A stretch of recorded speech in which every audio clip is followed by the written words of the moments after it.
G'day! In today's video I'm doing a battery replacement on a Dell 7000 2-in-1 machine. So as you can see, we have a 38 watt hour battery to go in. So make sure your device is switched off, flick it over, and have a look down here, and we should be able to see a model number on this exact model. Where are we looking? There we go, that'll do. PG3 8001. So we'll zoom out. Most of the screws on this one are fairly obvious. Hopefully there's no tricks for us. You're gonna need a Phillips head screw driver. And essentially to start by going through and removing all the screws. Also, with a bit of luck, all screws should hopefully be the same length. So far, that is the case.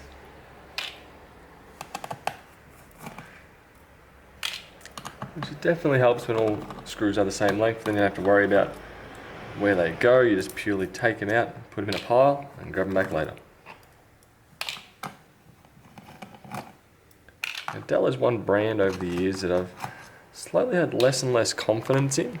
Granted, their warranty side of things does seem to be fairly good, but just the overall build quality I feel like is dropping. Probably not quite what you want to hear while we're doing a repair on a Dell. But that's what I do believe. Now, the screws out of it, should be able to use a pry tool.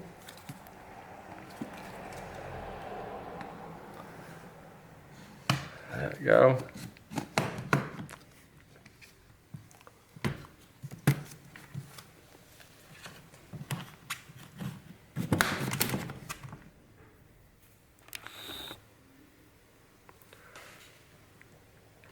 And this one's switched back on, which isn't handy.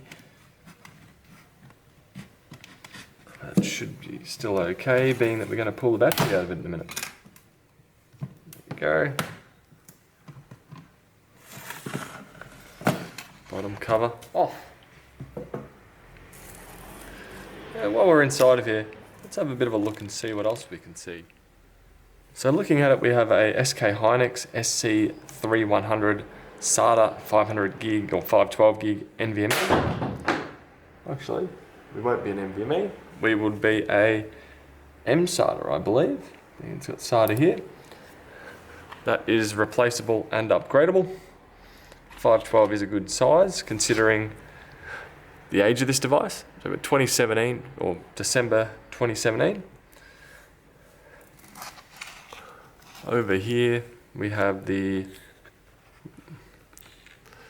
replaceable system fan connecting over to here.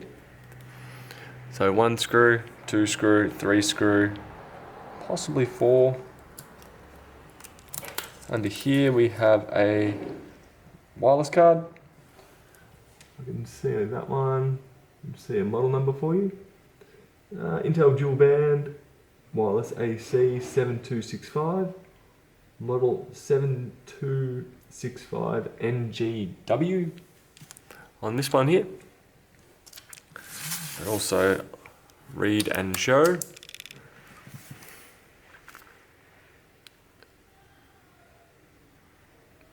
There you go.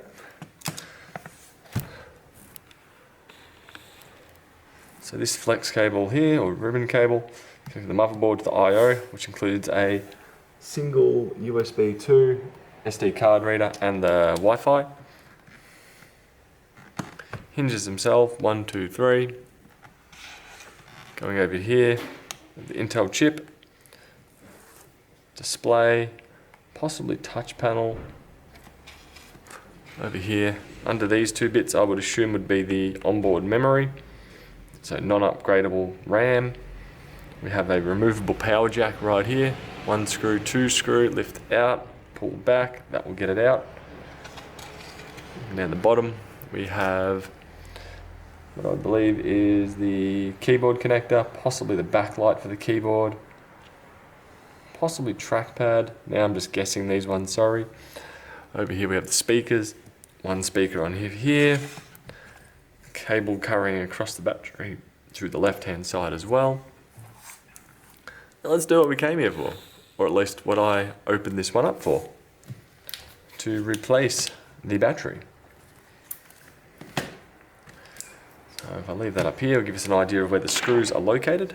We have one screw, two, if it wants to leave, there we go, three, and four.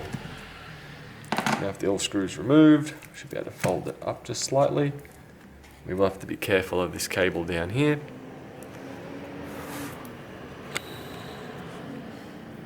So first I'm just going to use a pair of tweezers, just because it makes it a bit more precise. There we go. So next up, that cable moved, battery lifted up. We have one cord here and here.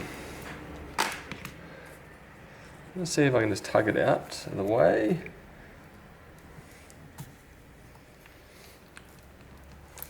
No. I swear there must be a special tool for this style, which just use a screwdriver to push on this tab bit here, so I can force it out of the way.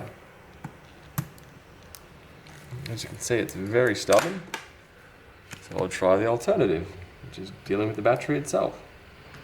So I'll peel the sticker up and pull this back. That worked much easier. So I'm going to go with that, pulling that tab out. That connector only goes one way. Grab the new battery and wiggle it just slightly into the gap. Then you should just be able to push straight down. And there we go. We're now reattached.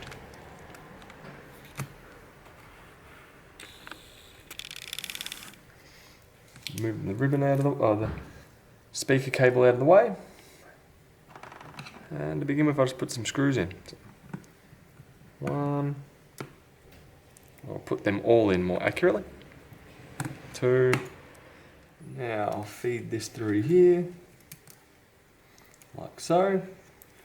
Connection, or screws, screws, or screws, screws, connection, and then I've made sure that's pushed back firmly into place. Cable's running down here. If you're replacing the battery, there's really not much left to do.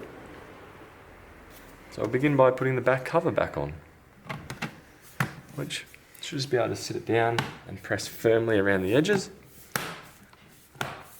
Should clip into place, and then from there, put in all the screws once more. Once you've put in all the screws, open it up as well, and just make sure that everything's nice and flush. If it isn't, you should just be able to squeeze it all together, and it should pinch and click back into place.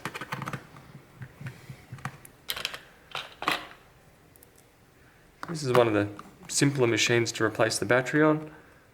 Granted, some of them do get even simpler when the battery is external. But this will, with the current trend of batteries being internal in the device and larger, this was how you would replace the battery on the vast majority of machines out there today.